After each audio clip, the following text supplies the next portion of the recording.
အဓိကပြောရမယ်ဆိုရင်တော့ဒီ PR စနစ်ကိုလက်ခံလိုက်ခြင်းအပြင်ပြည်သူတွေမဲတွေကပြန့်သွားပြီးတော့မျိုးသားဒီမိုကရေစီအဖွဲ့ချုပ်အပြတ်သားနိုင်ငံမရှိအောင်များလုပ်သလားလို့ကျမတို့ကစဉ်းစားကြဖြစ်နေတယ်။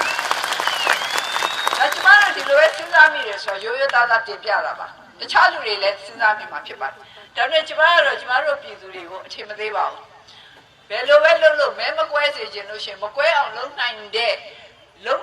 အရေးချင်းလုပ်ပိုင်ခွင့်ဟာပြည်သူတွေရဲ့လက်ထဲမှာရှိပါတယ်လို့ကျမပြောချင်ပါတယ်။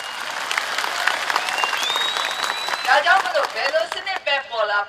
ပြည်သူတွေဟာမှန်ကန်နဲ့လွတ်လပ်မိမိတို့ရဲ့ဆန္ဒအရာမိမိတို့ရဲ့စင်ကြင်တုံတရားအရာမဲပေးနိုင်မယ်ဆိုလို့ရှိရင်ကျမတို့ဘာမှပူစရာမရှိပါဘူး။ဒီခုတော့ကျမပြည်သူတွေကိုတိုက်တွန်းစေချင်ပါတယ်။ခုနကဦးဝင်းမြင့်ရှင်းပြသွားတဲ့အတိုင်းပဲကျမတို့အခုအချိန်မှာဆိုလို့ရှိရင်ဒီစနစ်နဲ့ပတ်သက်လို့လွတ်တော်ထဲမှာဆွေးနွေးနေကြပါတယ်။ဆွေးနွေးနေဆိုပြောရမယ်ဆိုတော့ကျမတို့မျိုးသားဒီမိုကရေစီအဖွဲ့ချုပ်ကတော့ဘာဖြစ်လို့ဒီနိုင်ငံအတွက် PR စနစ်ဟာမသင့်တော်သလဲပေါ့နော်အခုအချိန်မှာတော့လုံးဝမသင့်တော်ပါဘူးနောင်ကာလမှာမသင့်တော်လာဘူးလို့ကျမတို့မဆိုလိုဘူးအခုအချိန်မှာမသင့်တော်ဘူးလို့ကျမတို့ကတင်ပြတာပါအဲ့တော့ကျမတို့ရဲ့တင်ပြချက်တွေကိုလည်းနားထောင်စေချင်ပါတယ်လေ့လာစေချင်ပါတယ်တစ်ဖက်က